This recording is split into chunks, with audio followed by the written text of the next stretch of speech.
S'il vous plaît, on s'écoute. Merci. Camarade président exécutif, camarade secrétaire général, camarade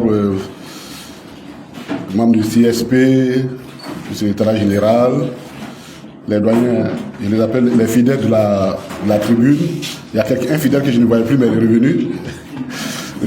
Nos chers amis, merci d'être venu, professeur Toutou, Renfait Tibé, professeur Secret, chers amis, merci beaucoup d'être venu. Merci aux journalistes, aux hommes médias, des médias d'être là. Je crois que le maître de cérémonie vous a déjà présenté les excuses du parti. On a fait beaucoup de va-et-vient dans la salle à cause des problèmes techniques liés à l'électricité. Mais tous ceux qui croient dans la foi, il y a un seul message, une seule phrase que nous retenons: tout ce que Dieu fait est bon. Et Dieu fait les choses en temps opportun. Le temps de Dieu, le temps qui est arrivé, donc nous allons nous adapter. Et comme l'a dit le maître de cérémonie, nous entretenons aujourd'hui sur un sujet très important qui est consécutif à la lettre message que son Excellence le président Laurent Gbagbo a adressé au peuple ivoirien, mais au-delà du peuple ivoirien, au monde entier. Et exploitant donc cet important message, nous avons proposé comme sujet du 40e numéro du PPACI, de la tribune du PPACI, le thème suivant: vérité, justice, réparation et réconciliation. L'appel du président Laurent Gbagbo a fait éclater la vérité sur les crises ivoiriennes de 1999 au 4e mandat.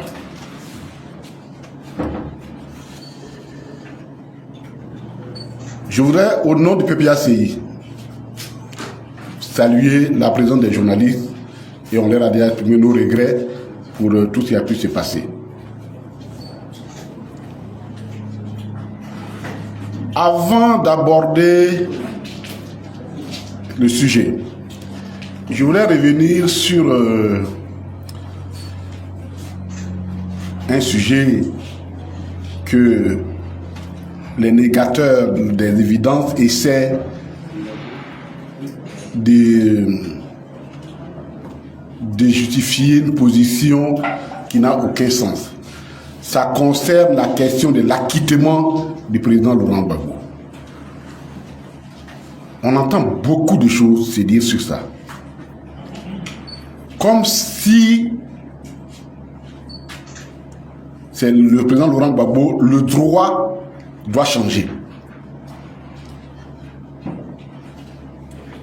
Je voudrais annoncer ici que certainement la prochaine tribune va porter sur le procès du président Laurent Gbagbo. Je crois qu'on ne l'a pas suffisamment exploité et les gens s'amusent avec. Et on entend dire: tu es acquitté, ça ne veut pas dire que tu es innocent, que tu n'as rien fait. On entend des gens dire ça. Je voudrais me prendre 5 minutes pour leur expliquer ce que c'est que l'acquittement. Je vais le dire dans des mots, choisir les mots qu'il faut pour se faire comprendre. Et je vais illustrer ça par des faits très simples pour que ceux qui ont du mal à comprendre parfois le langage juridique puissent le comprendre.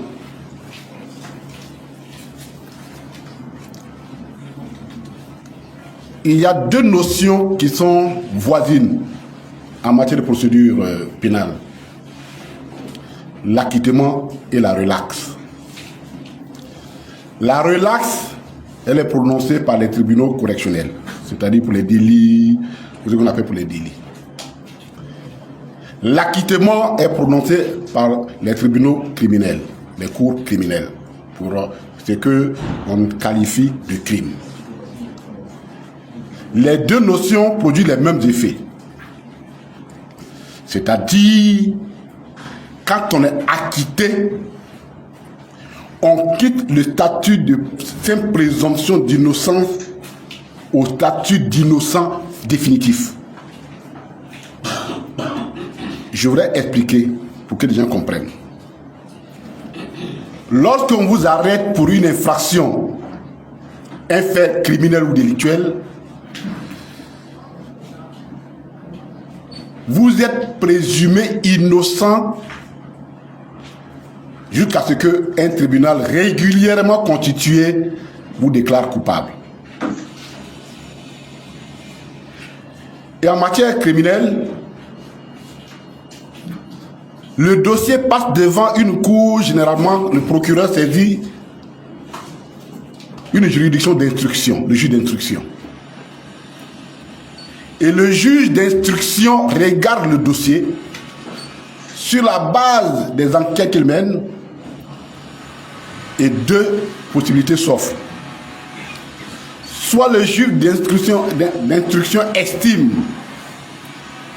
qu'il y a suffisamment de preuves pour t'envoyer en procès, donc il prend une ordonnance de renvoi en procès devant une juridiction qui procède à ton jugement. Ou le juge d'instruction peut dire, votre affaire là, je n'ai pas d'éléments qui justifient que l'affaire soit devant une juridiction de jugement. Alors, il prend une ordonnance de non-lieu. L'ordonnance de non-lieu, ce n'est pas un acquittement. Le non-lieu veut dire, sur la base des éléments que j'ai, moi, juge d'instruction, je ne trouve pas suffisamment de preuves pour envoyer l'affaire en juridiction, devant le jugement. Donc, on te retourne. Dans les deux cas, dans ce cas, la poursuite s'arrête, c'est vrai. Mais la conséquence de cette décision, c'est que tu es toujours poursuivable sur la base. S'il y a d'autres éléments nouveaux qui viennent, on peut rouvrir le dossier et on peut te poursuivre sur la base de ces nouveaux éléments. C'est ça le problème du non-lieu. Maintenant, on t'envoie devant une juridiction de jugement. La juridiction de jugement prend le dossier, écoute les versions des uns des autres, analyse les faits, recoupe les preuves et prend une décision qui peut être soit la condamnation, soit le jugement en voie de condamnation, donc on prononce une condamnation des peines, ou alors la juridiction dit, après avoir écouté tout le monde, je ne vois aucune raison de condamner cette personne, donc on acquitte la personne.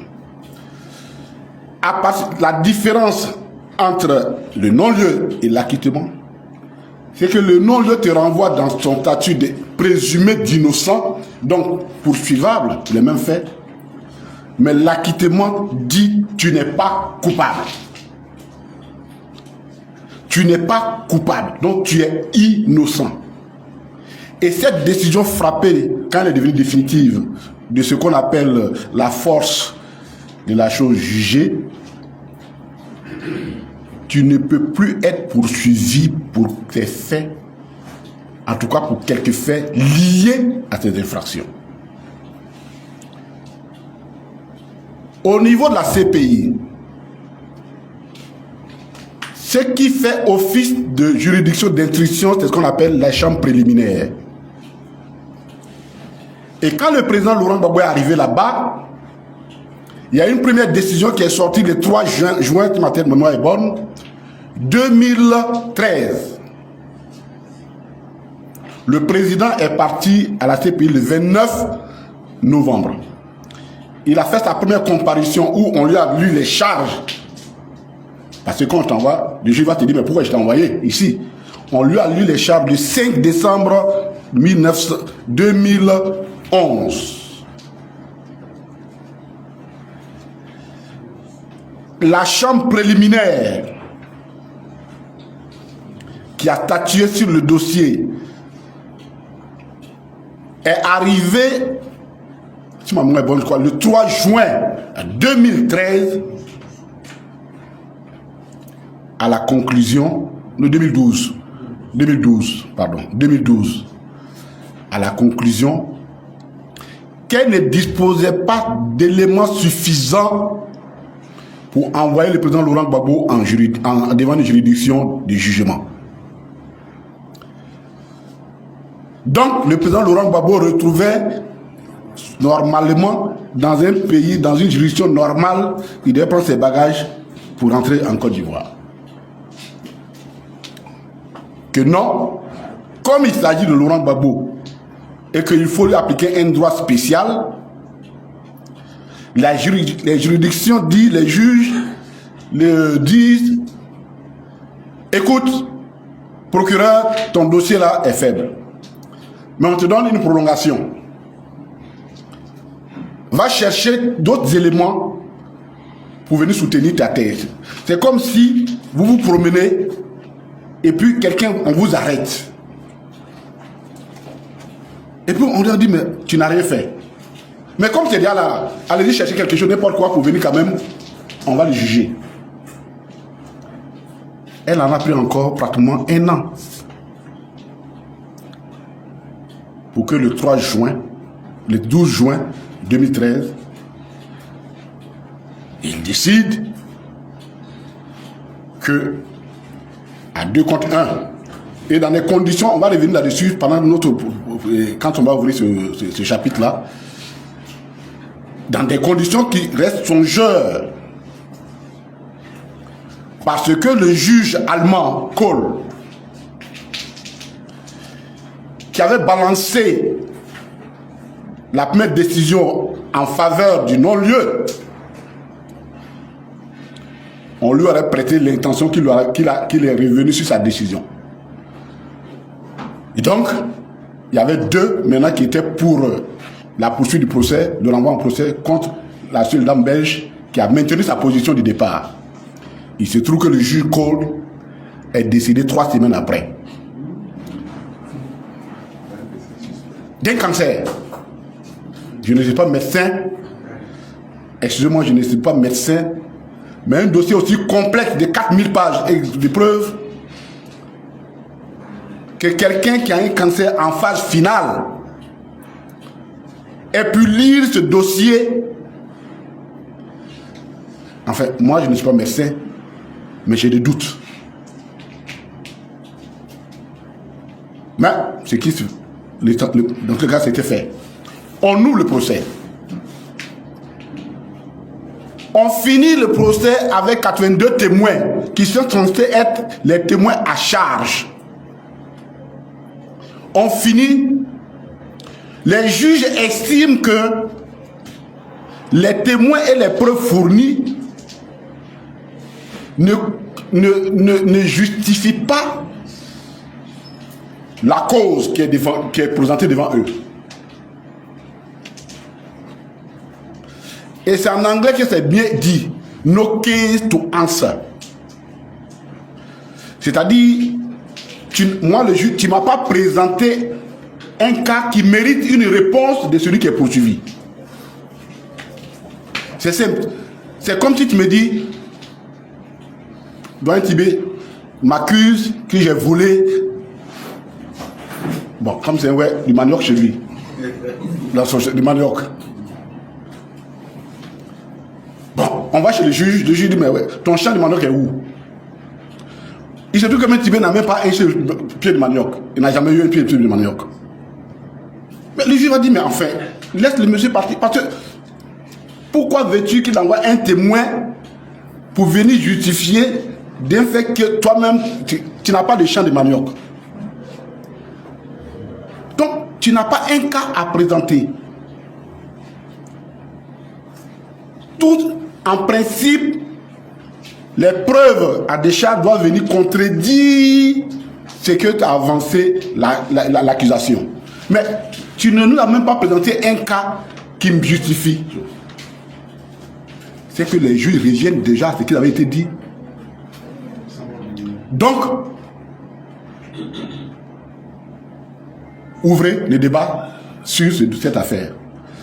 Les débats s'ouvrent. Et les juges arrivent à la conclusion qu'effectivement ils ont raison, il n'y a pas de cas à défendre, puisque le cas qu'on a présenté ne repose sur rien. Donc, ça n'existe pas. Le cas n'existe pas.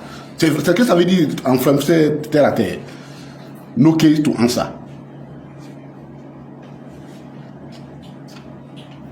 Et là, le débat va s'ouvrir. Donc, ils acquittent le président et Charles Blé Goudé. Ils sont acquittés. C'est-à-dire ils sont innocentés. C'est là le procureur de la CPI va faire appel pour dire non. Il faut peut-être dire qu'ils sont... comment on appelle? Il faut prononcer un non-lieu. Mais les juges disent non, le non-lieu là, il n'y a pas de non-lieu devant une juridiction de jugement. C'est en instruction. Mais pourquoi elle se battait pour ça? Alors qu'elle avait refusé le non-lieu, elle se bat pour que les juges prononcent un non-lieu après le jugement. Parce qu'elle voulait toujours maintenir le président Laurent Gbagbo sous l'effet de la présomption, sous l'effet d'une éventuelle poursuite. Et donc, le président a été acquitté. C'est-à-dire, pour les faits, les charges qu'on avait mis sur lui, génocide, viol, crime contre l'humanité, tout ces mots, parce que crime de guerre, parce que dans la réalité, il y a la qualification et on prend des faits pour illustrer la qualification. C'est-à-dire, je dis, il a fait ça, ça ce sont la qualification des faits. Maintenant, quels sont les faits qui me permettent de dire? Il y avait l'histoire de la marche du 16 décembre, il y avait la marche des femmes du 8, il y avait l'histoire du marché Siaka, et puis un événement qui a eu lieu à Yopougon après l'arrestation du président. Ce n'était que des éléments pour illustrer la charge. Mais c'est pas ça, c'est pas pour ça. Ce ne sont que des éléments pour illustrer ce pourquoi on le poursuit. Mais quand tu dis, par exemple, et je vais finir par là, pour ne pas aller plus loin, que devant un juge, que le président Gbagbo a fait un génocide, donc il visait, les génocides, c'est pour que tu as visé des personnes bien précises, un groupe de personnes bien précises, soit pour ses origines ethniques, ou religieuses, ou politiques.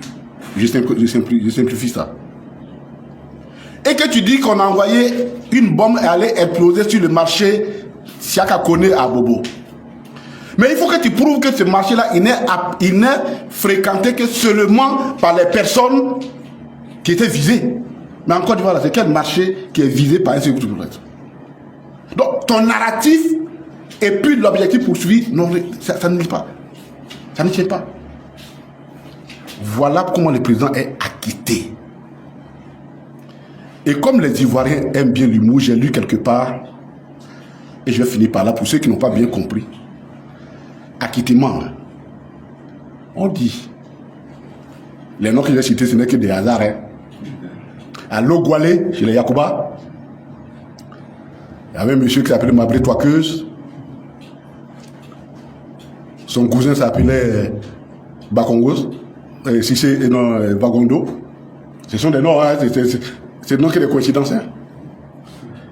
Et puis, ils avaient leur neveu qui s'appelait... j'oublie son nom.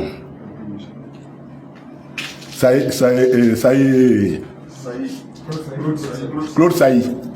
Ce ne sont que les noms des choses. Et les Yacouba, il y a un Yacouba qui est accusé d'avoir volé des grenouilles et du manioc. On envoie l'affaire à mort pour le juger à mort. Ben le juge, c'est ce qu'il faut. Lui, il ne peut pas comprendre qu'on puisse envoyer quelqu'un devant lui pour une affaire de grenouilles et de choses. C'est très précieux chez eux, mais ce n'est pas précieux chez nous. Et donc, le gars, il juge. Et il dit non, je relaxe le monsieur. Allez, les gars, ne sont pas contents parce que c'est très précieux chez eux. Ils font appel de l'affaire à moi. Mais quand on a relaxé, on a appelé son parent, Magbou Toakeuse, qui ne parle pas bien le français, et c'est Vagondo qui est son interprète, pour lui dire, ah, on a fini, hein, c'est fini, il va rentrer. Le procureur, c'est un ouais. Lui, il connaît ce que ça veut dire, l'histoire de grenouilles et de manioc. Il fait appel, l'affaire à Daloa. Et il maintient les Yacouba sur le show. Entre Claude Sailly avait déjà appelé son père Wagonde pour dire ah, il a été libéré, hein, il arrive. Le soir, on l'a maintenu encore. Ils ne comprennent pas. Mais on dit que c'est fini, c'est quoi cette affaire? Et quand l'affaire est arrivée à un appel, le juge, c'est un gourou, s'appelle Toby. Lui aussi, il ne comprend pas qu'on puisse emmerder les gens avec que ce soit des grenouilles de manioc. Et il déclare, il dit non, l'affaire est définitivement close, il jette l'appel. On appelle donc, Claude appelle Wagonde pour dire à Mabry que on a dit. Mais le vieux dit à son il dit, mais la dernière fois on nous a dit qu'on l'a libéré et puis il est resté. Est-ce qu'il a quitté Man? Mais comme je dis, c'est comme Claude Sailly ne parle pas bien, lui parle le français, mais Wagonde ne parle pas bien le français. Wagonde traduit ce que Mabry a dit pour demander à Claude Sailly, est-ce que le petit là, il a quitté Man? Il dit, mais a quitté Man? Il dit oui. On est sur le carrefour de Danané pour aller à chose. Il dit ça moi. Il dit si ça acquittement, c'est que c'est fini. Donc le mot acquittement là, c'est là ça vient, acquittement. C'est fini, c'est définitif. Pour que au moins ceux qui ne comprennent pas ça, ils aient essayé de prendre caricaturer pour rester un peu dans nos traditions africaines, ivoiriennes, des alliances, pour caricaturer, pour amener les choses de façon simple, pour que chacun comprenne. Quand on a acquitté quelqu'un, il est innocent pour de bon. Le président Laurent Gbagbo est innocent. Et alors, ça me permet d'aborder maintenant le sujet. Qui est coupable?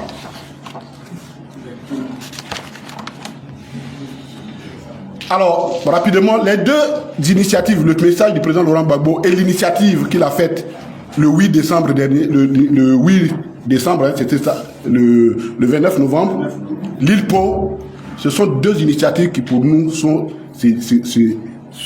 s'accordent. Pourquoi? Parce qu'il s'agit de sauver la Côte d'Ivoire. On ne peut pas sauver la Côte d'Ivoire en continuant de garder des plaies purulentes.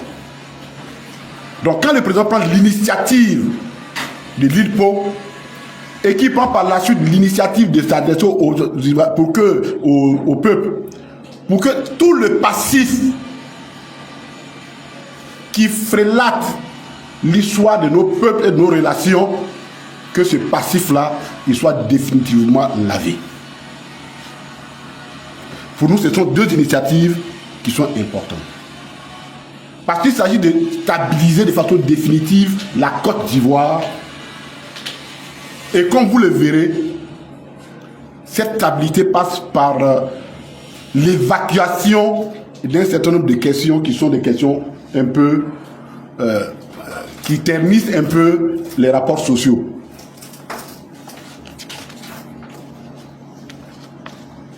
Et du message du président Laurent Gbagbo, nous avons retenu trois choses, trois axes autour desquels nous allons élaborer, nous allons structurer notre intervention. Le premier axe, c'est le rappel des faits de 1999 jusqu'au 4e mandat. Ce sont des faits qui conduisent à un sentiment d'injustice. Deuxième point, donc un sentiment d'injustice qu'il faut évacuer de la Côte d'Ivoire afin d'établir une réconciliation définitive pour les générations à venir. Troisième axe, rappel des faits.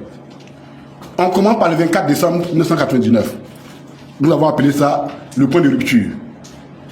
Le 24 décembre 1999, au moment où nous apprêtons à faire les Noëls, on nous apprend que des militaires sont fâchés et qu'ils font une mutinerie pour se plaindre du fait qu'on leur a pas payé les primes de mission en RCA, République centrafricaine.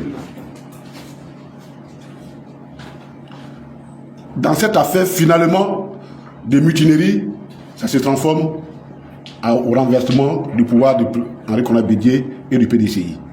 Un pouvoir qui gérait depuis pratiquement 1946, pour dire les choses telles qu'elles sont. Mais, parce que c'est depuis 1946 que le président Foué est devant, le PDCI est devant la scène politique jusqu'à 1993. À ce jour, seuls les militaires qui ont mené son coup, c'est eux seuls qui portent l'entière responsabilité parce que, en dehors d'eux, personne n'a jamais dit qui est derrière ce coup d'État. Et je pense que le PDCI et BDP à son âme, ils ont besoin qu'on sache définitivement qui a fait quoi dans cette affaire.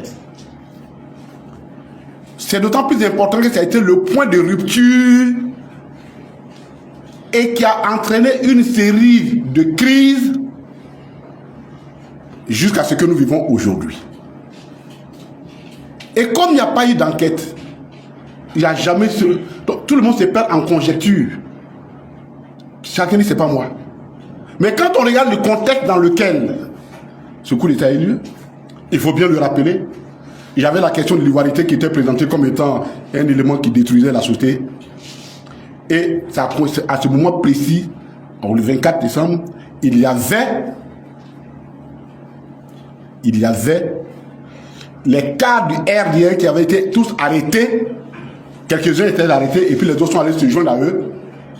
Et ça avait crispé l'atmosphère. Je m'en tiens qu'au fait. On se souvient d'ailleurs de la bataille que le président Laurent Gbagbo, même quand on ne lui reconnaît pas ça, a essayé de mener pour obtenir que, ne serait-ce que on élargisse ces personnes-là pour qu'elles puissent faire la Noël ensemble. Et je peux le dire, je suis en connaissance de cause, parce que le ministre de l'Intérieur, de la Sécurité, en son temps, c'était mon parent, et il m'a fait cette confidence. Combien de fois le ministre, père à son âme, Dibona, ancien préfet, a dit comment le président Gbagbo s'est démêlé auprès de lui pour négocier, pour qu'il intervienne auprès de Bédié pour libérer les cas de RDR qui avaient été arrêtés en 1999. Ça, c'est une confidence que le ministre Dibona m'a faite. Et donc, dans telles circonstances, dans tel contexte, tous les narratifs, forcément, soulèvent des passions. Qui a fait quoi dans ce coup d'État de 1999? Jusqu'à aujourd'hui, la question n'a jamais été clarifiée. Deuxième étape, 2000-2020, ce que j'appelle les 2 décennies infernales pour la Côte d'Ivoire. Et pendant ces 2 décennies, nous avons connu tout. Le régime militaire, avec ses abus, le complot du cheval blanc, l'élection présidentielle de 2000, le charnier de Yopougon, le coup d'État manqué du 7 au 8 janvier 2001, le coup d'État manqué du 9 septembre, la rébellion de 2002 à 2010, les accords de Ouagadougou, l'élection présidentielle d'octobre 2010, la guerre de la crise post-électorale mars-avril 2011, le massacre des populations de l'Ouest, la déportation du président Laurent Gbagbo à la CPI et le procès de son acquittement. Voici les faits qui ont meublé ces 20 dernières années. Nous allons les dire rapidement. Le régime militaire et ses abus. Nous tous, nous avons été témoins qu'il y avait effectivement, à un moment donné, des abus qui avaient été soulevés par le régime militaire, que dirigeait en son temps le général Guy Robert. Ces abus se sont aggravés quand il a décidé d'être candidat à l'élection de 2000. Et quand il a pris cette décision, évidemment, les gens ont commencé à avoir des manœuvres. Qu'il a tenté d'éliminer un certain nombre de candidats. Et donc des militaires qui n'étaient pas contents qu'il ait voulu conserver le pouvoir, ou du moins en essayant d'éliminer certains de candidats, dont leurs favoris.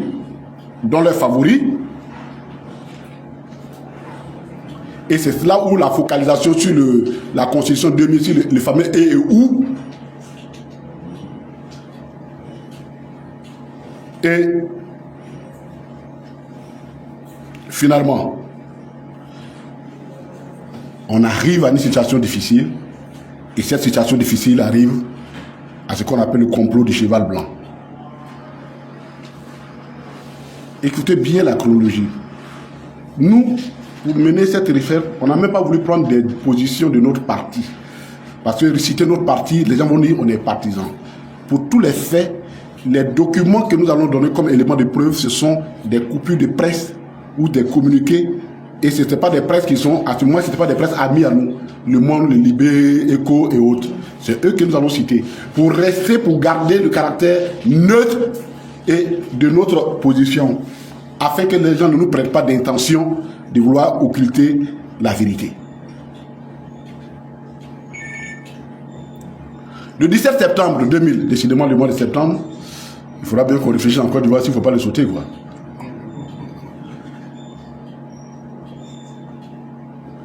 La résidence du chef de l'État, Gueye, est attaquée par des militaires.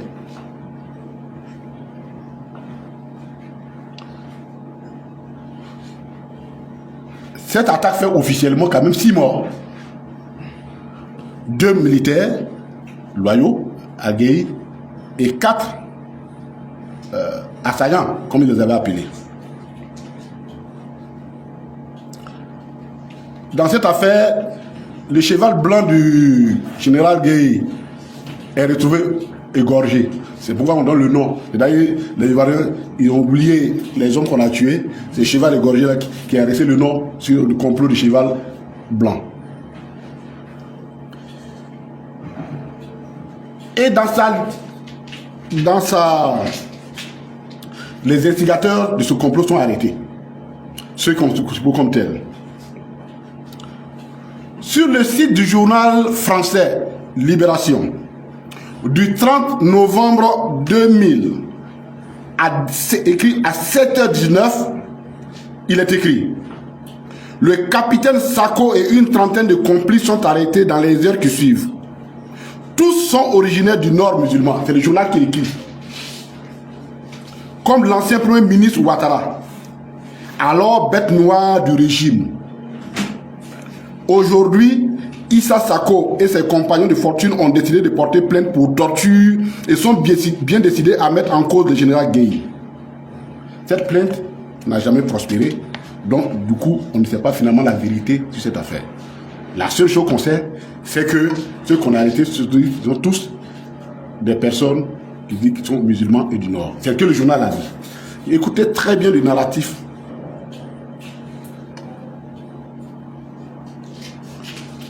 Et c'est dans cette transition-là qu'on organise les élections de 2000. Que le président Laurent Gbagbo appelle même, qualifie de calamiteuse. Pendant ces élections, il y a 2 candidats favoris. Le président Laurent Gbagbo pour le compte du FPI et le chef de la junte, le général Gueye. Les jeunes donnent vainqueur au président Laurent Gbagbo. Et le chef de la junte, appuyé par les militaires, décide de défier le vote des populaires. Il s'ensuit donc une bagarre. On arrête le président de la CE, on appelle la Commission nationale électorale. Le PEC c'était dedans. Je l'appelais tellement qu'il m'a, la une des fois, il m'a insulté. C'est lui qui représentait le parti à la CNE.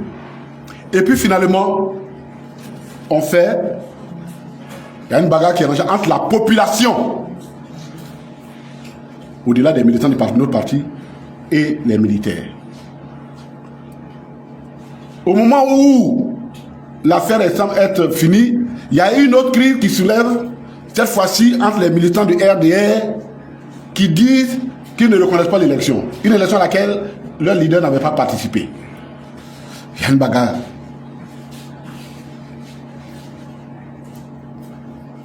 Selon le site Wikipédia, c'est ça, non? Ce jour-là, il y a eu 300 morts en Côte d'Ivoire.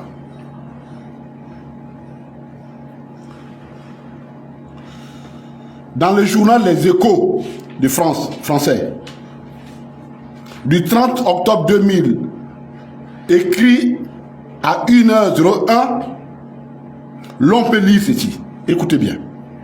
Mais le RDR, qui dresse un bilan de 155 morts, principalement parmi ses militants et sympathisants, réclame la création d'une commission d'enquête internationale, une façon de remettre dans le jeu l'Organisation de l'Unité africaine qui n'a pas reconnu l'élection de Laurent Gbagbo. C'est-à-dire, il dit qu'eux ont 150 personnes qui sont tuées dedans. C'est pour tout ça que le président Laurent Gbagbo qualifie ces élections de calamiteuses. Alors qu'il avait à peine fini de prêter serment, et qu'il a même avant reçu les deux leaders de l'opposition significative en son temps, le PDCI présenté par Laurent de la Folgo et le RDR représenté par la chef de l'État, le président Ouattara, et que nous disons, bon, écoute, je pense que s'ils sont par là pour discuter de leur entrée au gouvernement, qui était un engagement que tous avaient pris à Yamoussoukro devant les présidents Eyadema et Kérékou. Le président ne fait que mettre en application la parole qu'ils avaient donnée. Alors qu'on pensait que tout était fini et que ça allait abaisser le lendemain, on nous parle du charnier qu'on aurait découvert à la lisière de Yopougon. Un charnier qui comprenait 57 morts. Voici ce qui écrit le journal Écho que j'ai précité. Selon un survivant, les victimes sont des nordistes, partisans du RDR, et leurs assaillants ont été épaulés par la gendarmerie, premier corps de l'armée à se rallier dès mercredi à Laurent Gbagbo. C'est-à-dire les 57 corps, là, sans même qu'on les identifie, il y a un qui a reconnu que lui, il reconnaît à partir du corps l'ethnie, l'origine et la religion des corps.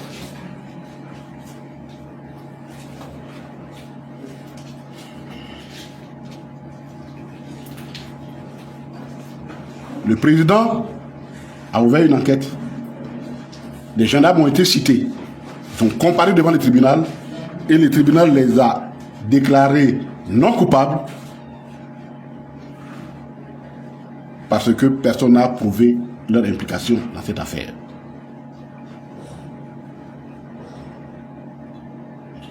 Jusqu'à ce jour, le mystère de Charnier reste entier.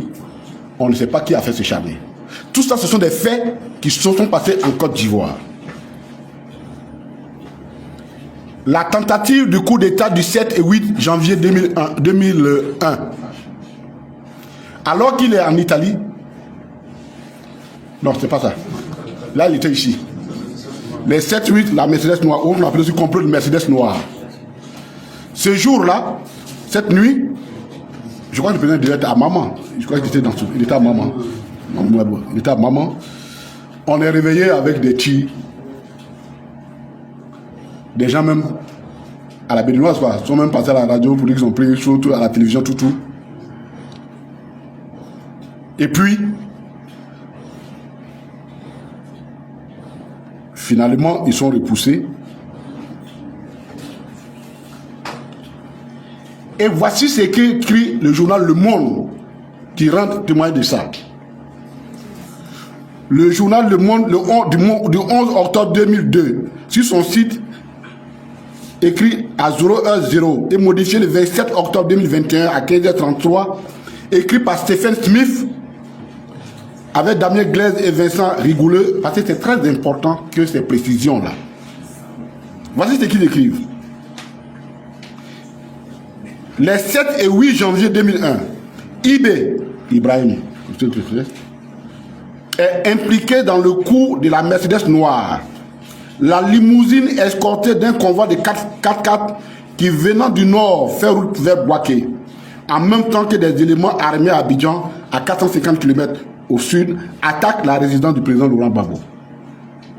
Donc le journal affirme que là encore, c'est IB qui était derrière cette opération. Jusqu'à aujourd'hui, cette affaire, elle est restée sans explication, sans éclaircissement. Et c'est ça qui va nous envoyer au 19 septembre. Le 19 septembre, tout le monde connaît l'histoire, on ne va pas revenir là-dessus. Mais sur cette question, le président Laurent Gbagbo, dans son document, pose dans son document une question bien précise. Des questions bien précises. Qui a financé cette rébellion? Une rébellion, ça se finance. S'il est vrai que 2 personnes se sont officiellement combattu pour la paternité de la rébellion. D'un côté, Ibé, et de l'autre, Soro Guillaume, qui lui-même a fait un livre pour justifier cette rébellion. Des questions restent. Qui a financé cette rébellion? Quel a été le rôle joué par certains pays, notamment la France et le Burkina Faso? De Blaise Compaoré. Il y a eu des conséquences de cette rébellion. Les casses des agents de la BCAO, de Bouaké, de Man et de Korogo, jusqu'à aujourd'hui, il n'y a pas d'éclaircissement là-dessus.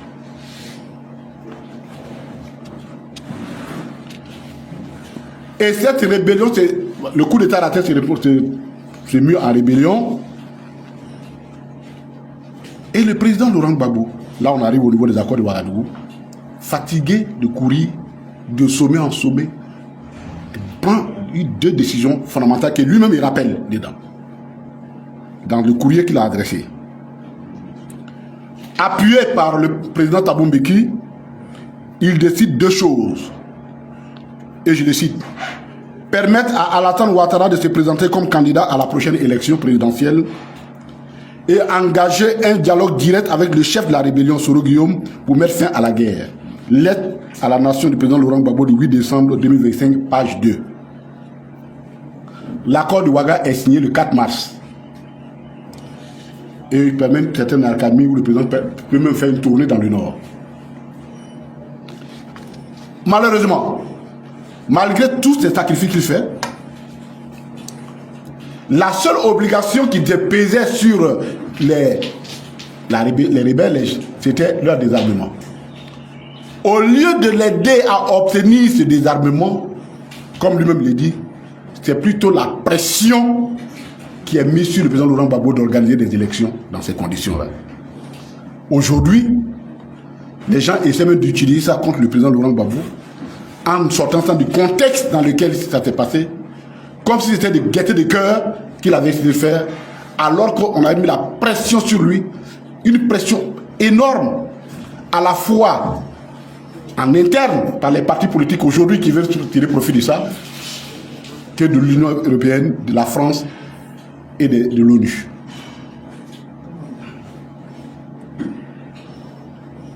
Aujourd'hui, les gens, des études me disent, on veut utiliser ça contre le président Laurent Gbagbo.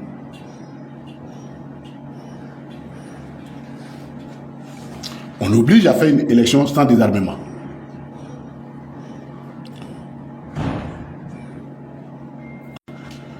Donc, on sait la suite.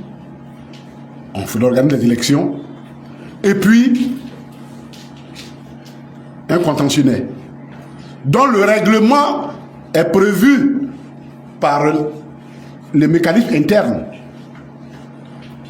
Le contentieux est porté devant le Conseil constitutionnel qui tranche en faveur du président Laurent Gbagbo. Comme ça se fait dans tous les pays. Quand on n'est pas content, on va devant un juge. Et le président du Conseil constitutionnel siège, donne raison au président Laurent Gbagbo. On pensait que l'affaire close, quand, et je cite encore le président Laurent Gbagbo, alors que le débat semblait clos, quand Alassane Ouattara, son ami Nicolas Sarkozy, président français et le représentant de l'ONU, mirent en cause les résultats proclamés par le Conseil constitutionnel et décidèrent qu'Alassane Ouattara était le vrai vainqueur. Laurent Gbagbo, lettre à la nation le 8 décembre 2025, page 3. Malgré son appel au recomptage des voix pour régler ce contentieux, c'est plutôt la guerre qu'on lui offre. La guerre post-électorale du 2011 et ses nombreuses séquelles. Selon le rapport Bani, il y a eu 3248 morts. Le rapport Bani allait plus loin, mais je parle de la période concernée. 3248 morts. Je dis le rapport.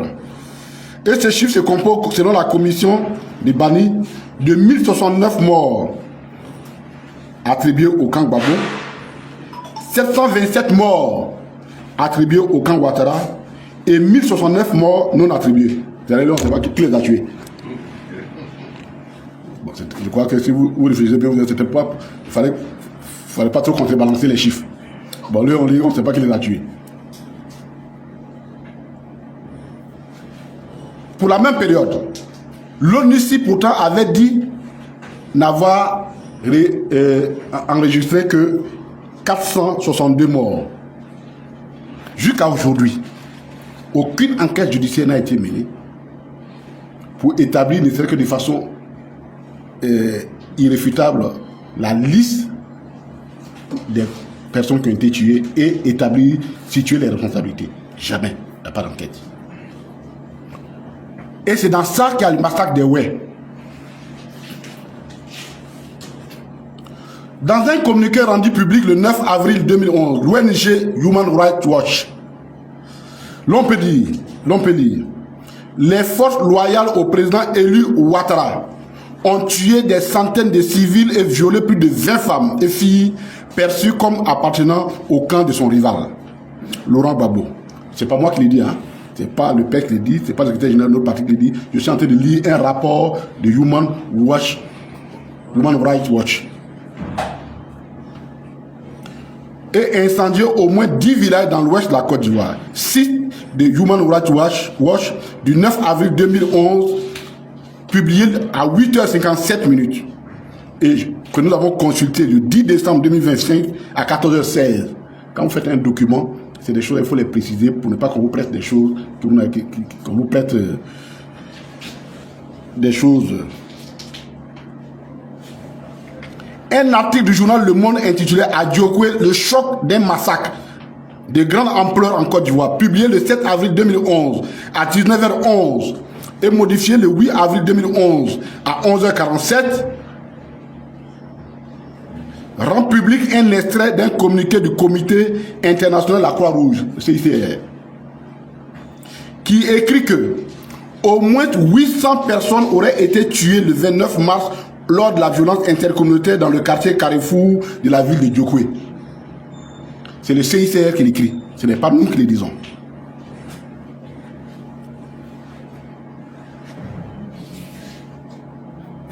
Dans l'ouest du pays, c'était le 2 avril 2011. Le 2 avril 2011, la Fédération internationale des droits de l'homme, FIDH, a publié un communiqué dans lequel elle écrit: la FIDH confirme l'existence de massacres dans la ville de Djokwe, dans l'ouest du pays, où depuis le second tour de l'élection présidentielle, plus de 800 personnes ont été exécutées. Des témoignages confirment des exécutions ciblées d'individus, notamment Guéré, le 29 mars 2011 dans le quartier Carrefour. Les choses sont claires. Je rappelle que ce n'est pas un communiqué du PPACI. Ce massacre suffisamment documenté, à ce massacre suffisamment documenté, il faut ajouter celui de Naïbli. Ah, vos noms là sont compliqués. Là. Naïbli. C'est Naïbi, mais Naïbli. Voilà. Non, je ne me suis pas trompé. Qui a eu lieu le 20 juillet 2012.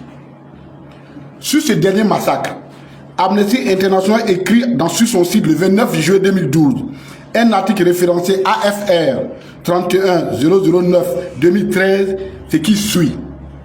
Le 20 juillet 2012, le camp de Naïbli, qui abritait quelques 2500 personnes déplacées, a été attaqué et détruit par les populations locales, des Dozo, une milice soutenue par l'État et des éléments de l'armée ivoirienne. Des soldats et policiers de l'ONUCI affectés dans ce camp n'ont pas mis un terme ou n'ont pas été en mesure de mettre un terme à cette attaque. Un an plus tard, les enquêtes ouvertes par les autorités sur ces crimes commis lors de cette attaque ont connu peu de progrès. À ce jour, ça j'ai fini, fin de citation. Donc on peut dire qu'à ce jour, l'on peut dire que seul le président Laurent Gbagbo et son camp ont été jugés. On arrive au jugement. Le 29 novembre, ça je l'ai déjà fait, je ne vais pas revenir là-dessus. Après un passage dans les pénombres de Kourougo, dans une maison, il dit qu'il ne voyait même pas la lumière. Il est déporté un matin hivernal, et Dieu seul sait que l'hiver néerlandais.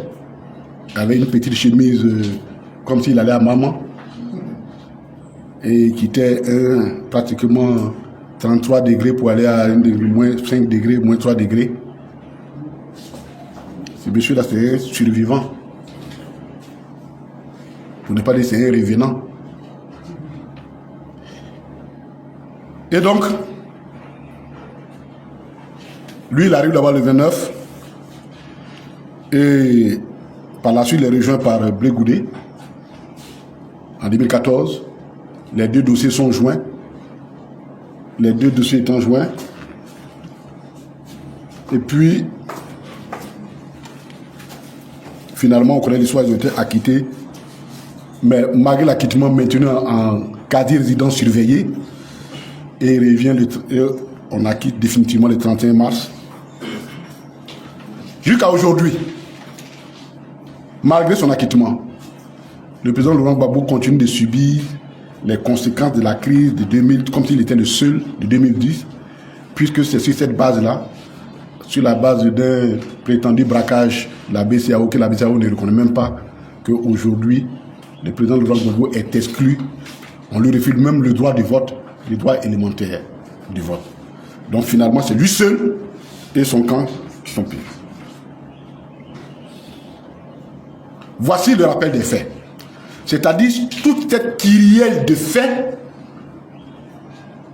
n'a jamais connu la lumière de la vérité. Dans une république, dans un État, dans une nation, cela est dangereux. Ça donne un sentiment d'injustice. Et c'est l'appel du président Laurent Gbagbo, et c'est le deuxième point, c'est pour finir avec ce sentiment d'injustice.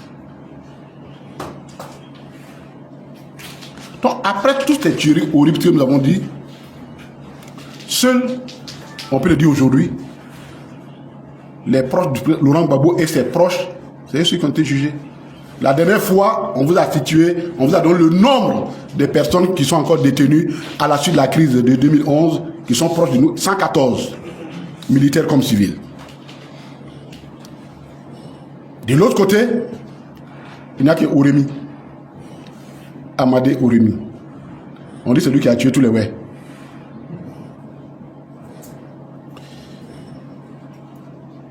Et le tribunal correctionnel, le tribunal criminel l'a condamné à perpétuité, je ne sais même pas s'il vit encore, à perpétuité, et l'a reconnu coupable des faits de crimes contre les populations, pillage, séquestration, meurtre, etc. commis dans la ville de Djokwe. Ils ont tout fait pour ne pas prononcer le mot génocide. Et je vous explique. Parce qu'un génocide, c'est un complot. Le génocide suppose un plan. Donc si même l'avocat, son avocat, Maître Seriba, avait demandé qu'on qualifie les faits de génocide, ils n'ont pas. C'est-à-dire qu'ils ont pris tous les éléments constitutifs du génocide, mais ils n'ont pas prononcé le mot génocide. Parce qu'en prononçant le mot génocide, c'est comme si tu reconnaissais qu'il y avait... Ça se prépare. Donc c'est là, c'est un complot. Il y a une organisation qui est mise en place. Forcément, ça va ouvrir d'autres choses. Donc c'est le seul pour le moment qui a été condamné. Et lui-même, il dit, et ce sont les propos que je prends, ce sont les propos tenus par, rapportés par à l'AFP, le 16 avril 2021, qui dit, Oremi qui parle, je n'avais pas de fusil, je n'étais pas seul. Moi, en 2011, je n'avais pas de fusil, je n'étais pas seul. Il affirme avoir été sous la responsabilité des chefs militaires qui commandaient dans l'ouest de cette région. Ce sont ces propos qui ont été rapportés par l'AFP.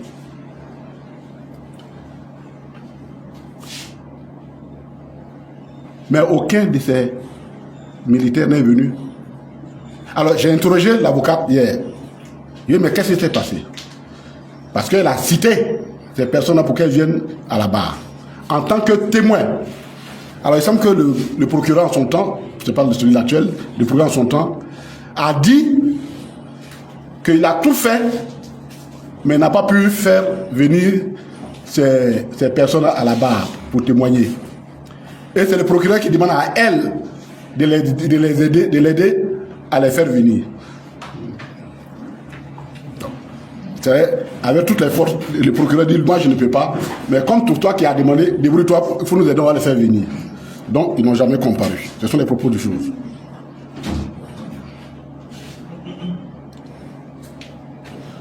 Selon Maître Sirikba, propos recueillis et rendus publics par le journal Le Monde, elle pense que Amadé n'est responsable qu'en partie.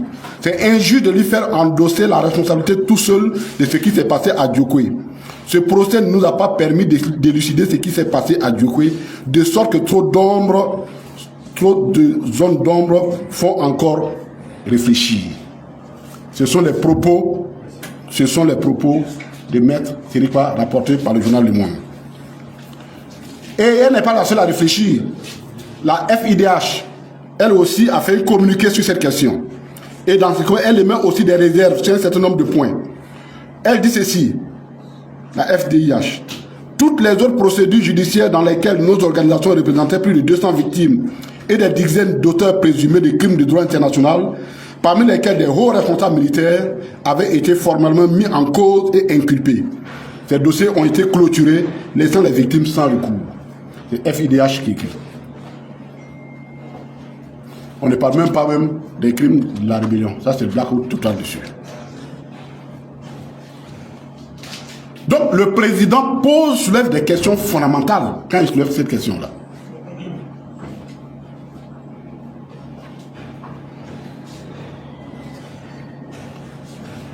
Et la question qu'il soulève, ce n'est même pas lui qui la soulève. Et c'est là que je vais répondre à une certaine personne qui dit non, est-ce que le président Laurent Gbagbo a le droit de saisir la CPI? Est-ce que, parce que la CPI, effectivement, il y a des modalités pratiques. Ce sont les États membres ou quelques associations, les États membres, mais le procureur aussi a l'initiative des poursuites. Mais le président Laurent Gbagbo, il n'a pas envoyé une affaire au tribunal, à la CPI. Déjà, la chambre préliminaire, lorsqu'elle autorisait le procureur à ouvrir une enquête sur la situation en Côte d'Ivoire, avait instruit le procureur de lui fournir également toutes les informations dont il disposerait concernant la rébellion. C'est dans la décision qui a été prise par la chambre préliminaire qui autorisait Ocampo à ouvrir un procès ici, une enquête. Donc, déjà, la CPI avait déjà mentionné ça.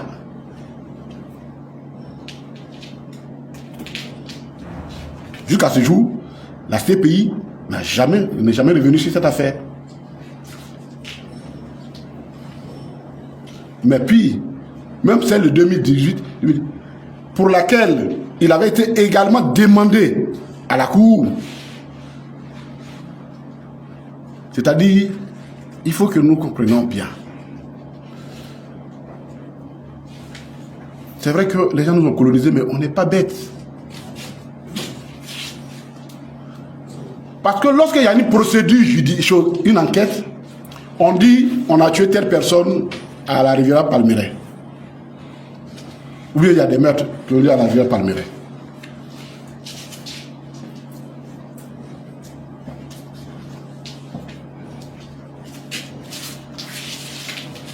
À la Palmeraie.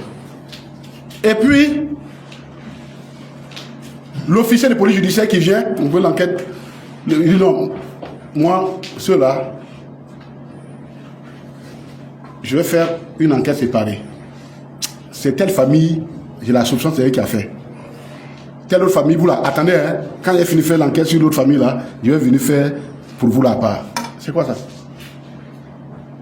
Ce sont les faits qui déterminent les criminels. Les criminels ne sont pas présumés. Ce sont les faits. Or, il y avait une série de faits qui ont lieu au même moment. Comment vous pouvez identifier un certain nombre de faits, dire nous on fait enquête sur eux et puis les autres là, on va venir après?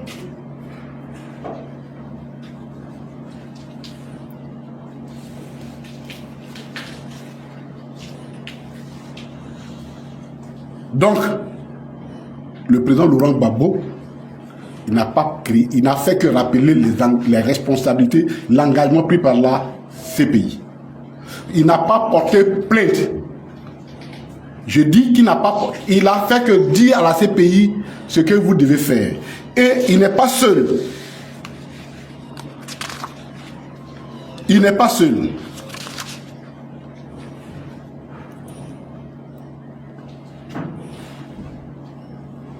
L'OIDH, l'Observateur ivoirien des droits de l'homme, a saisi le 3 octobre 2024 le bureau de la CPI.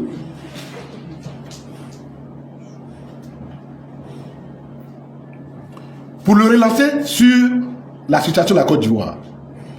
Voici ce qu'écrit le bureau de du procureur le 20 novembre 2024, la réponse comme réponse. Je tiens à vous assurer que nos enquêtes sur les crimes relevant la compétence de la Cour qui auraient été commis en Côte d'Ivoire entre 2010 et 2011 se poursuivent. La récente annonce du greffe de fermer le bureau des terrains à l'horizon 2025 n'impacte pas la poursuite de nos opérations dans la situation en Côte d'Ivoire. Notre bureau est sensible aux attentes de justice et de vérité des victimes de la crise post-électorale et du peuple ivoirien et à l'intérêt du public des progrès dans nos investigations. C'est le bureau du procureur qui répond à l'OIDH qu'il a saisi. Donc, le président Gbagbo n'a fait demander qu'à son avocat de dire à la CPI que l'engagement que vous avez pris là, il faut aller vite, il faut le réaliser. Pourquoi? Parce que moi, président Laurent Gbagbo, lorsque j'allais m'enrôler en 2022, devant le monde entier, j'ai dit ceci, qu'il y a 3 personnes, mes 2 aînés, le président Bédié et le président Ouattara et moi, nous avons le devoir historique de laisser à la Côte d'Ivoire aux générations futures un pays pacifié.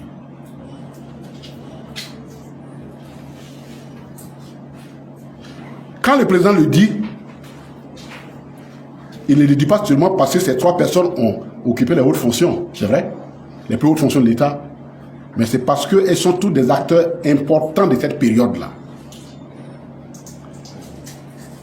Le président Ouattara dit à son 4e serment qu'il va faire, ce sera le mandat de la transition générationnelle. Bon, moi, je n'étais pas là pour 2021, parce que j'ai écouté ce que j'ai dit maintenant. Le président Gbagbo ne fait que le rappeler. Pour dire on ne peut pas laisser à des générations un pays où il y a une partie de la population qui a le sentiment d'être exclue, de ne pas faire partie de la nation, et que on peut faire de tout ce qu'on veut, il n'y aura pas de poursuite judiciaire. Ce n'est pas juste, ce n'est pas ce que nous voulons. Affrontons, ayons le courage d'affronter les fantômes de notre passé. Ne laissons pas les fantômes de notre passé nous effrayer.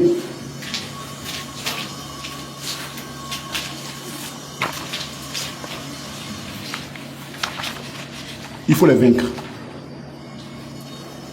Pour les vaincre, il faut que nous acceptions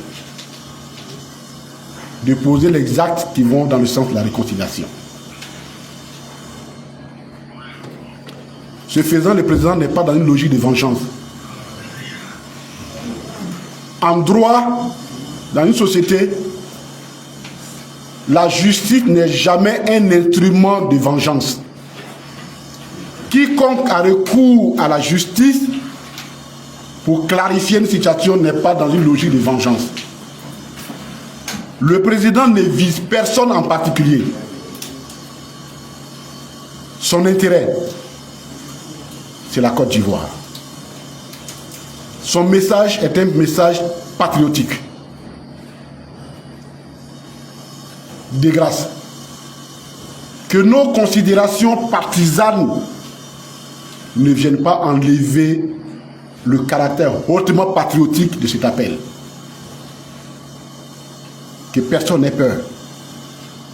Lui, il est allé à la CPI.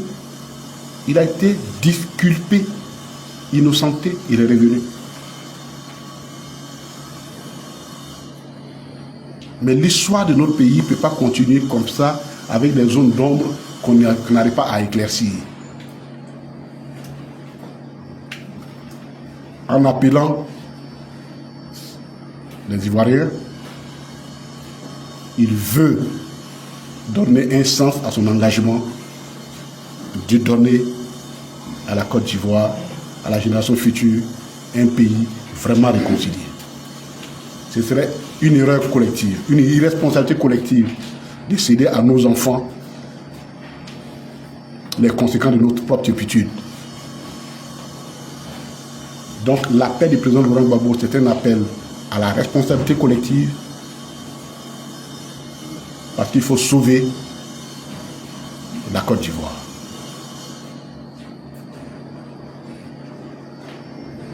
Il faut restaurer la Côte d'Ivoire.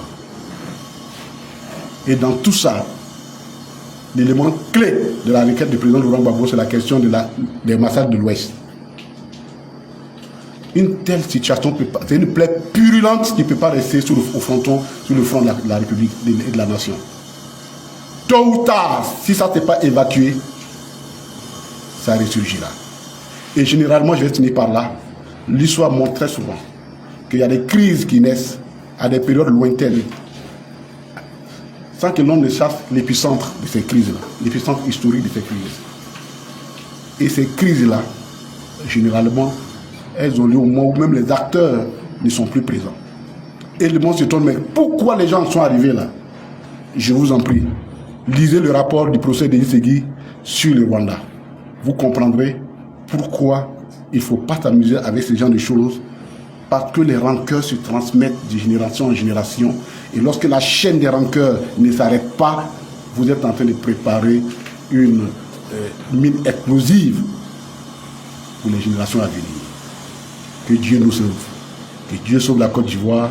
Pour une fois encore, le président Laurent Gbagbo nous montre le chemin. Il ne vise personne. Il a mis une Côte d'Ivoire totalement réconciliée. Que Dieu nous bénisse. Je vous remercie.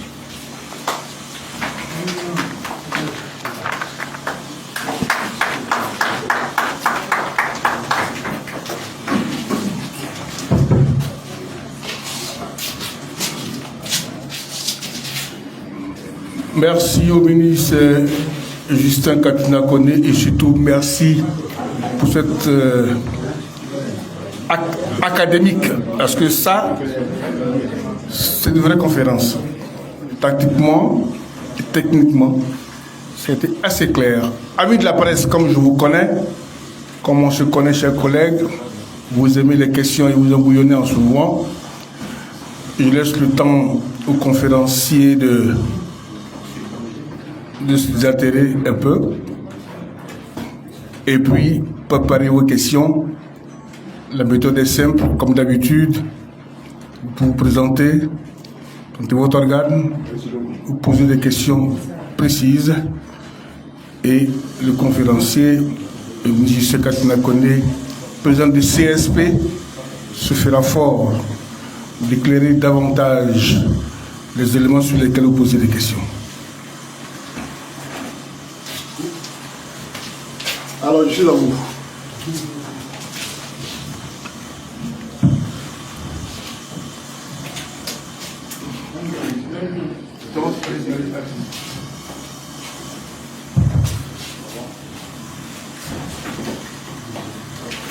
Monsieur le ministre.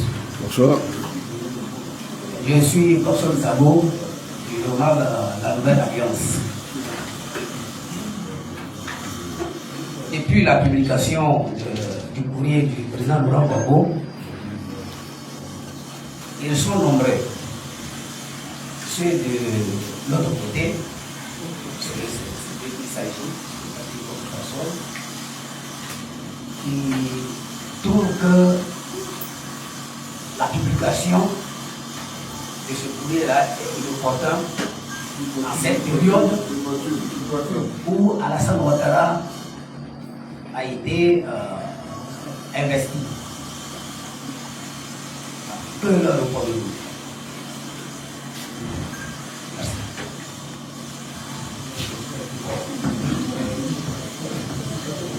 Ok.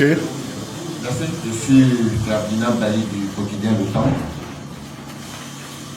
Je voudrais savoir, que répondez-vous à ceux qui affirment que revenir sur les crises passées pourrait diviser davantage le pays? Deuxièmement, le PPC envisage-t-il des initiatives internationales pour soutenir cette démarche?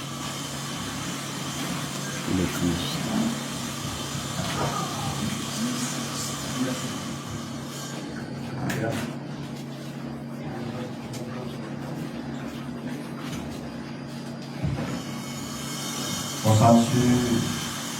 Je suis Samuel Tadio, journaliste à l'Infographe. J'ai une question. Comment vous appelez? Répondez s'il vous plaît. Samuel Tadio, journaliste à l'Infographe. Ok. Alors, le PPACI réclame aujourd'hui la vérité sur la rébellion. Alors que Guillaume Soro, chef politique de cette rébellion, est désormais membre du Front commun. Comment conciliez-vous la demande de vérité totale sur la rébellion avec une alliance politique avec celui qui en fut le principal leader? Est-ce à dire que vous n'êtes plus sur la même longueur d'onde?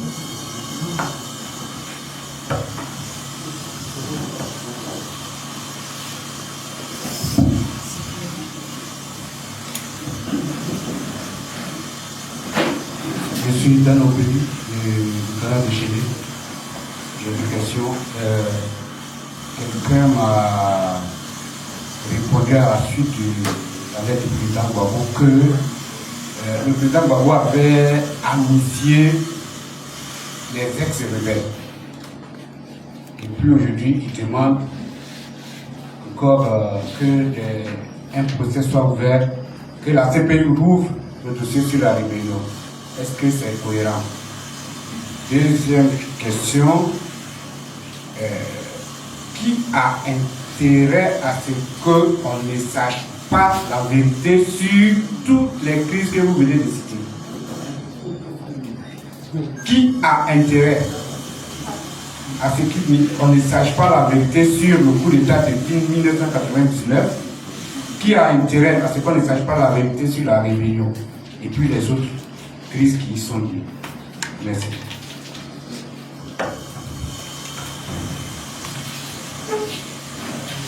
Philo Lebeau, panafrique d'un média Pyrénées. Monsieur le ministre, quelles sont les garanties que le PPAC, votre parti, propose pour que cette quête de vérité ne se transforme pas en un règlement de compte politique?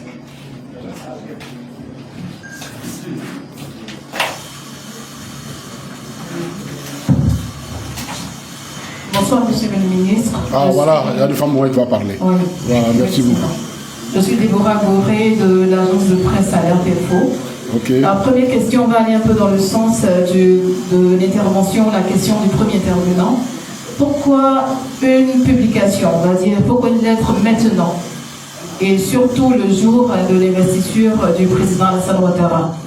Ça, c'est la première question. La deuxième question, c'est quelles pourraient être les conséquences si cet appel du président Laurent Gbagbo reste sans réponse? Si elle reste sans réponse, quoi? Ok, on y va pour la réponse du ministre. Ok. Alors, la nouvelle alliance, vous rejoignez, en même temps je réponds à la dernière intervenante sur l'opportunité. Écoutez, sur ces questions, nous sommes maîtres de notre calendrier. Le président est maître de son calendrier. Au moins, reconnaissons-lui ce droit-là d'abord. Maintenant, supposez que vous-même vous pensiez qu'il y a une allusion qui soit liée, donc que cette opportunité soit liée à l'investiture du président Ouattara. Alors je lui réponds que dans ces conditions-là, le président était très bien inspiré. Parce que c'est lui qui est le chef de l'État. C'est lui qui a dit qu'il va donner le pouvoir à les générations à venir. On ne fait que lui rappeler que, comme je vous ai dit, ce que le président leur a toujours dit, chers frères, il ne nous reste plus que deux, toi et moi. Il ne nous reste plus que deux, toi et moi. J'ai compris ton message, tu dis, tu vas transmettre la Côte d'Ivoire à une nouvelle génération. Au moment où tu prêtes serment, je voulais te demander d'inclure dans ton calendrier en priorité la résolution définitive de toutes ces crises-là pour que la Côte d'Ivoire que nous envisageons de donner aux générations futures soit expurgée de tout ressentiment. À supposer que vous pensez qu'il y a un lien, alors le président aura tort, il n'a pas eu tort, il l'a vu juste en demandant au président Ouattara d'en tenir compte. C'est tout ce que je peux dire par rapport à ça. Et le seul lien que je peux voir, c'est tout ça.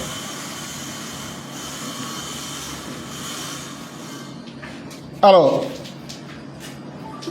que revenir, ça c'est Ferdinand qui dit, revenir sur les crises, envenimer la situation, ainsi de suite, les crises passées. C'est justement l'erreur. Tout à l'heure, je vous ai parlé des fantômes, nos fantômes. Le problème, ce n'est pas du tout revenir sur la crise. Je rappelle que dans un État, dans une république, en tout cas, ceux qui ont réfléchi l'État depuis les Grecs jusqu'aux Romains, et que nous continuons aujourd'hui, le pouvoir qui est censé unir, c'est le pouvoir judiciaire. C'est pourquoi nous avons toujours dit que les magistrats ont une responsabilité énorme. Parce que nous, la politique, elle est fondamentalement conflictuelle. Il n'y a pas de... Elle n'est même pas mauvais. La dynamique, l'idéal de la politique, c'est le conflit permanent. Mais le conflit doit rester dans le cadre fixé par le pouvoir législatif qui fait les lois pour dire faites vos batailles, mais voici la loi qu'on doit respecter. Et on a confié à un pouvoir pour dire veille à ce que nous avons dit là. Quand nous nous frappons là, que ce qu'on a décidé de respecter, la censure à respecter, c'est le pouvoir judiciaire. De sorte que lorsque ce pouvoir-là se fragilise, lorsqu'il faillit, c'est toute l'ossature, toute la structure de l'État, de la République qui s'effondre.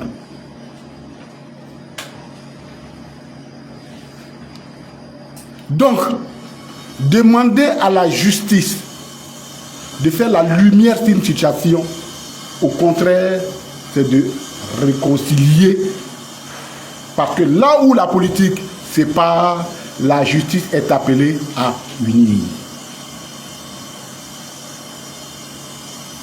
Voilà le problème. C'est pourquoi le président Laurent Gbagbo n'est pas allé voir les chefs BT pour venir me clarifier cette situation-là. Il n'est pas allé voir les chefs Baoulé, il n'est pas allé chez les Maou, c'est beau. Il est dit, allons-y voir les magistrats, les juges, qu'ils soient en interne ou à l'international. On a un sentiment d'injustice et ce n'est pas bon pour une république. Le dire, ce n'est pas entraîner la séparation. C'est pourquoi je vous ai dit, nos fantômes, même les plus violents, il faut que nous les affrontions et il faut qu'on les vainque.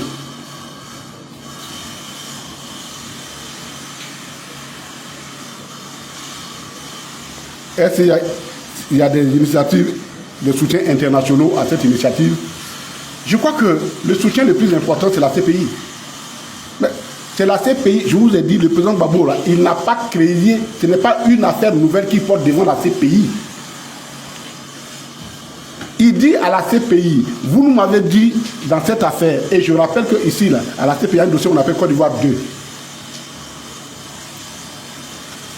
Il a demandé tout simplement ce que vous voulez, vous avez promis de faire en Côte d'Ivoire. faut qu'on le fasse. Et c'est tellement important que ces choses soient évacuées. Parce que non seulement ça réconcilie les Ivoiriens entre eux, mais certaines puissances aujourd'hui, et je le dis très souvent à des amis français, je dis, voyez-vous, même si la France aujourd'hui officielle refuse, elle fait d'ignorer l'impact de son rôle dans la crise ivoirienne, dans la perception que l'Afrique a d'elle,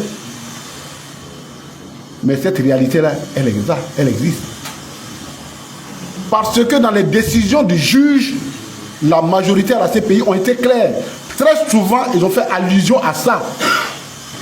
Comment l'opinion en Côte d'Ivoire perçoit le rôle de la France et de l'ONU en Côte d'Ivoire. Or, on a besoin d'évacuer tout ça pour que nos rapports se normalisent. Donc, les premières initiatives, c'est un appel collectif, et la CPI, c'est l'organisation internationale par excellence, c'est le tribunal international. D'autres ont servi la CPI, mais c'est pour que toute la communauté soit attirée, l'attention de la communauté soit attirée sur cette situation-là. Est-ce que Soro Guillaume... Alors, rappel, Soro Guillaume, le GPS ne fait pas partie du Front commun. Première chose. C'est vrai que il y a pour des questions bien précises, l'organisation des élections propres, ainsi de suite, il y a une convergence de vues, mais le Front commun n'a pas été créé pour lutter contre, pour préserver l'impunité. Le Front commun a été créé pour une soit bien précis. Et je ne crois pas, les questions que le président a posées, c'est des questions bien précises. Et je pense que le président Soro lui-même, il doit se poser ces questions. Finalement, comme je suis en exil, mais la rébellion là même là, j'ai gagné quoi dedans même? Si je n'ai rien gagné, mais qui est le bénéficiaire? Et donc, qui a financé la rébellion? Je pense que lui aussi, les questions que le président Laurent Gbagbo a posées l'intéressent. Les réponses l'intéressent aussi. Donc, il n'est pas visé. Ce n'est pas lui qui est visé. Puis, de toute façon, lui-même, il a revendiqué, il a déjà publiquement revendiqué être chef de la rébellion. Non, il n'y a rien à cacher sur lui. Mais c'est tous ceux qui sont derrière, parce que quand même, le président toujours le dit. Il dit quand même, Soro, il venait de quitter l'université. Ah, même si on dit. Donc, voilà. Donc, il n'est pas visé, puisque de toute façon, lui-même s'est déclaré déjà comme étant responsable de la rébellion. Mais c'est toutes les mains qu'on soupçonne d'avoir guidé et financé que l'on cherche. Dans cette affaire, il y a la culpabilité et il y a la responsabilité. Les deux se jouent ici.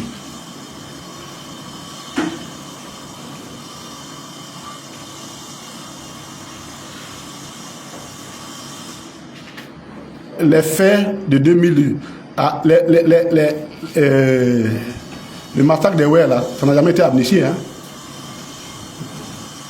Et je rappelle que les crimes contre l'humanité qui relèvent de la compétence de la CPI sont imprescriptibles et aucune amnistie ne les couvre. Parce qu'on estime que ce sont des crimes dont la portée ne se limite pas seulement à un pays. Donc un pays ne peut pas décider d'effacer des crimes dont la portée s'étend au-delà du pays. C'est ça le crime contre l'humanité. Donc, sur ce point-là, je suis désolé, l'amnistie ne fait pas opposition à la requête du président de l'Assemblée. Dans tous les cas de figure, il appartient à la CPI de décider ce qui a lieu de poursuivre ou pas, si l'amnistie tient. Mais je rappelle, je vous ai donné la lettre de réponse qui a été faite par la CPI à l'OIDH. Vous voyez le contenu. Qui a intérêt à ce qu'on ne sache pas la vérité? Nous tous, on se pose la même question. Nous tous, on se pose la même question. Et c'est pourquoi le président rappelle la CPI. Je n'ai pas la réponse. C'est sûr, la CPI faudra nous dire certainement la réponse.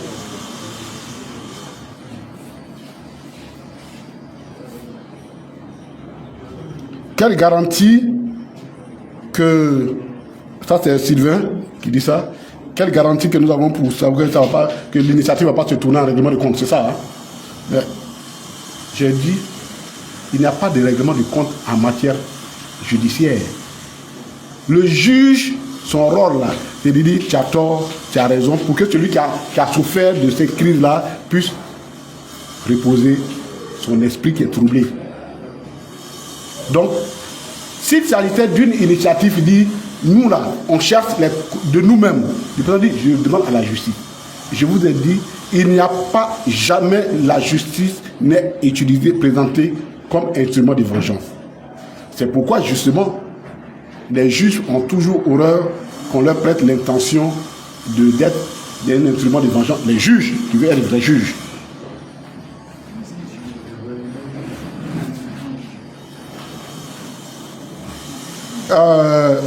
Madame, je crois que je vous ai répondu déjà à la première question, qui rejoint celle de Dagor, c'est ça?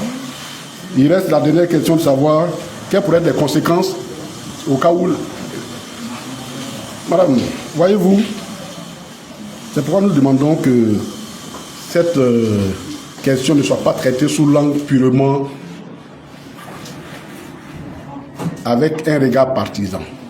Si nous continuons de poser cette question avec un regard partisan, nous allons laisser percevoir la portée historique de cette démarche-là.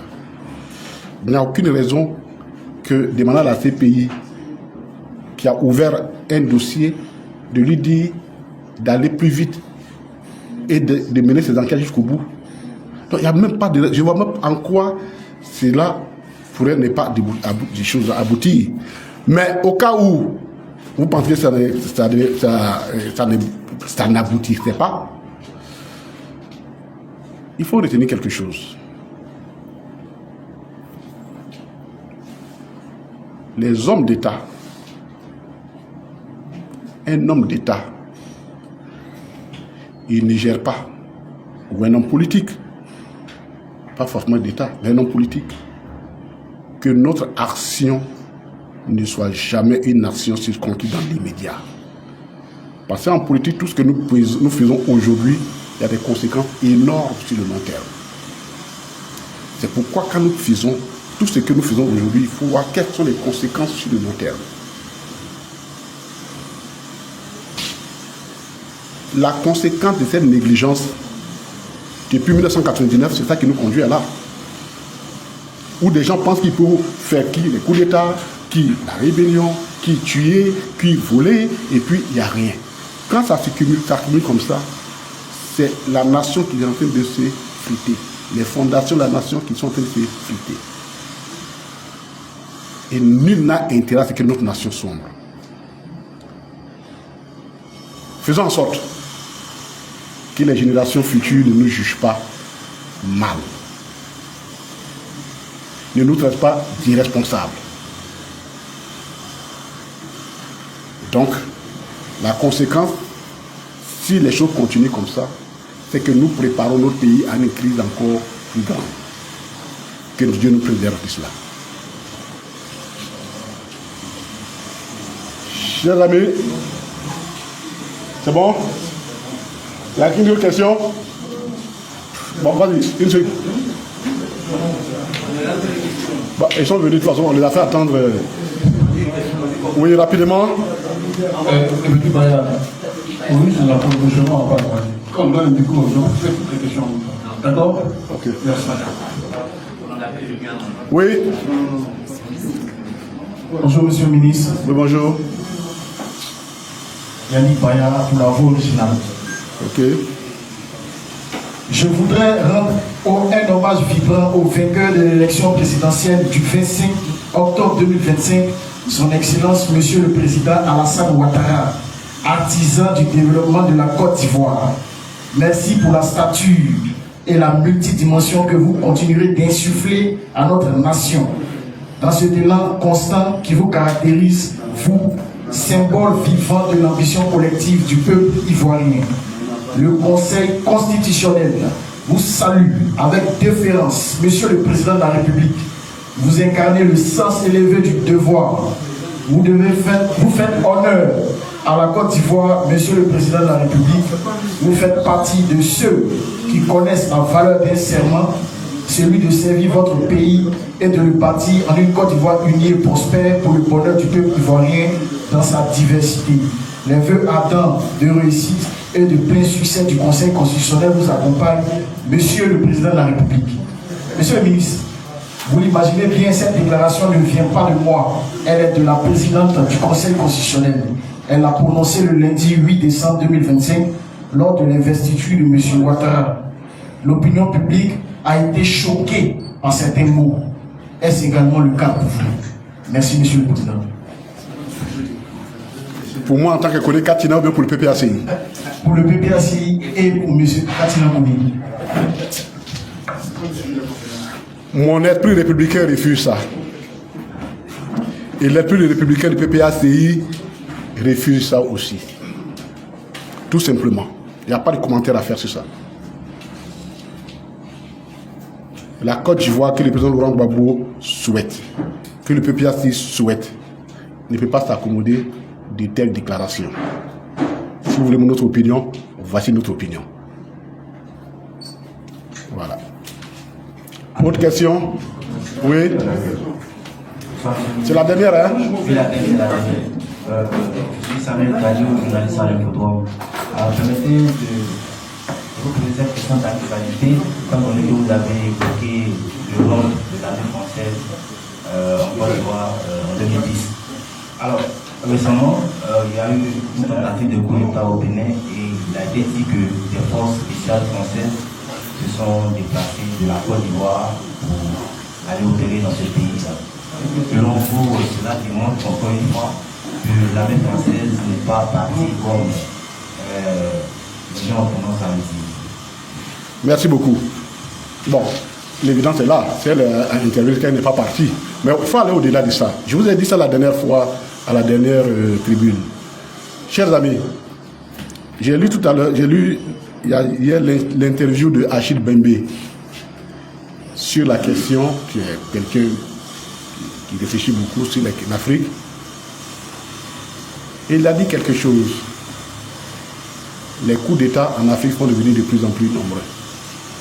Ils vont le devenir de plus en plus nombreux. Et il a dit deux choses. Pour deux raisons. Première raison, l'Afrique a trahi la démocratie. L'Afrique a trahi la démocratie. Ça, c'est la première des choses. Et évidemment, quand vous écoutez le discours que vous venez de dire, les propos de la présidente de la Cour du Conseil constitutionnel, ou quelqu'un dont on critique le 4e mandat, quand vous imaginez, le Bénin est loin, mais nous savons tout ce qui se passe.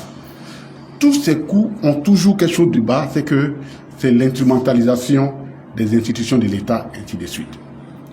Mais je vous ai dit la dernière fois que désormais, les enjeux géostratégiques du monde vont être de sorte que la manière dont les amis viennent ou conservent le pouvoir ne comptera plus. Chers camarades, ceux qui se battent pour les libertés en Afrique, qui se battent pour la souveraineté africaine, il nous faudra retrousser les manches. Oui. Vous pensez que c'est par hasard qu'aujourd'hui la France ne peut pas conclure, arrêter un budget? Ça fait 2 ans dans son pays. Aucune catastrophe n'est tombée en France. C'est le changement des paradigmes en Afrique et ailleurs. Et vous avez écouté des colonels français qui disent, même s'il faut faire la guerre. Lorsque j'étais au Ghana, il y avait l'histoire des gilets jaunes en France. Et des amis avaient écrit, ils étaient heureux de les soutenir. Moi, je les soutenais aussi. Mais j'ai dit, attention, la note ce que réclament les gilets jaunes, la note sera payée par l'Afrique. Et j'ai donné l'image. Dans une clairière, Lorsque les enfants de Lyon crient famine,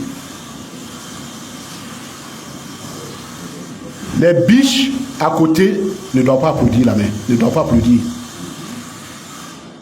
Parce que pour nourrir ces enfants, le lion est obligé d'attaquer les biches. Les enjeux géostratégiques qui se déroulent aujourd'hui, avec la multipolarisation, messieurs les journalistes, chers amis, il faut que nous ayons tous conscients de cela.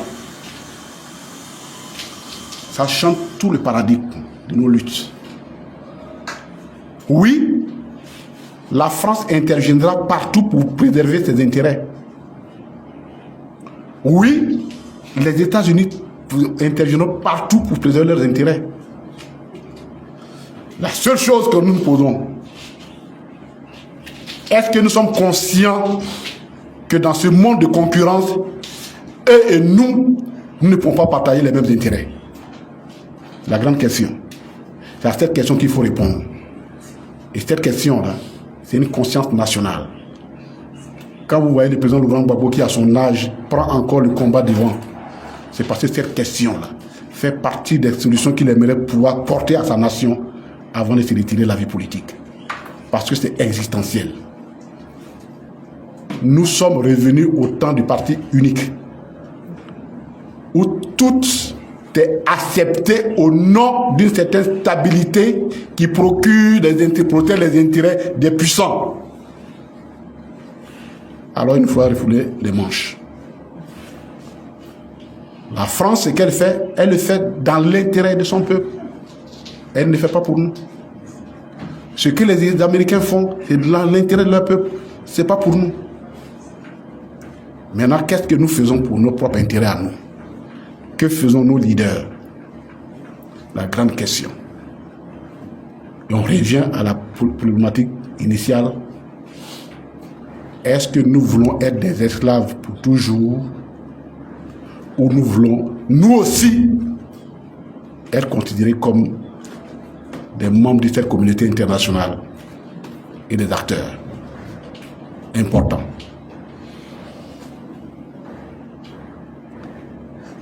Nos ressources sont à la fois notre richesse, ressources naturelles, mais à la fois notre peine, nos douleurs et nos liens de servitude. Si nous ne nous donnons pas la conscience du peuple qui se bat, c'est la seule leçon qu'il faut retirer de ce qui se passe dans la sous-région actuellement. Nous, au PPACI, nous sommes pour nous battre. Ça nous a coûté ce que ça nous coûte. La prison, l'exil forcé, la CPI. Mais c'est pour que les Ivoiriens et les Africains un jour se regardent et disent, nous aussi nous sommes des humains, membres de cette communauté, nous n'accepterons pas que des gens viennent déterminer pour nous, nos intérêts pour nous. Eux, ils se battent pour nos intérêts. Nous, le président Laurent Gbagbo nous demande de nous battre pour nos intérêts. C'est la seule chose que je peux dire pour conclure cette conférence. Je vous remercie.